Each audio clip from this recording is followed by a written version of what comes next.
দুদিন কর্মবিরতির পর ক্লাসে ফিরেছেন সরকারি প্রাথমিক বিদ্যালয়ের শিক্ষকরা। চট্টগ্রামের সব স্কুলে স্বাভাবিক হয়েছে পাঠদান কার্যক্রম। বার্ষিক পরীক্ষার আগে এ ধরনের কর্মসূচিতে শিক্ষার্থীদের ক্ষতি হয়েছে বলছেন অভিভাবকরা। দুদিনের ক্ষতি পুষিয়ে নিতে স্কুলগুলোকে নির্দেশনা দিয়েছে শিক্ষা অফিস। নতুন ব্লেন্ডে আরো রিচ অ্যারোমায় সেলন ফ্যামিলি ব্লেন্ড টে।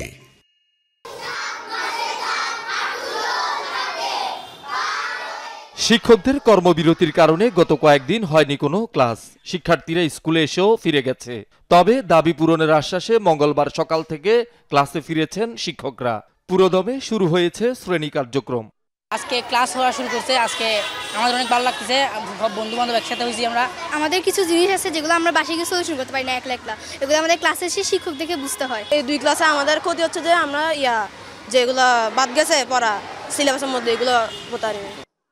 আর কদিন পরেই বার্ষিক পরীক্ষা। গুরুত্বপূর্ণ এ সময়ে শিক্ষার্থীদের পড়াশোনার ক্ষতির কথা বিবেচনা করে কর্মবিরতি প্রত্যাহার করলেও প্রতিশ্রুতি অনুযায়ী দ্রুত দাবি বাস্তবায়নের আহ্বান জানান সরকারি প্রাথমিক বিদ্যালয়ের শিক্ষকরা।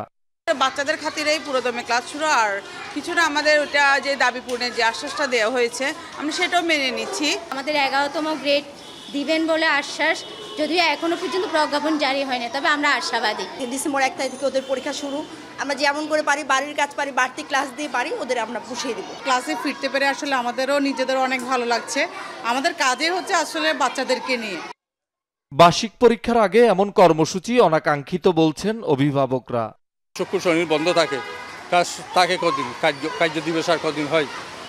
এই সময়ের মধ্যে হওয়াটা খুব লজ্জাজনক ব্যাপার। পড়াশোনা বলতে নাই বললে চলে এখন পড়াশোনা তো ধ্বংস করে দিচ্ছে। আপনার সামনে মনে করেন বার্ষিক পরীক্ষা ছেলেদের, এখানে যদি একদিন যদি অফ থাকে এগুলো ছাত্রদের জন্য ক্ষতি। সরকার দিকে এটা নজর দেওয়া উচিত, যেমন এই বাচ্চাদের যেমন ক্ষতি না হয়, পরীক্ষাটা সুস্থভাবে যেমন হয়।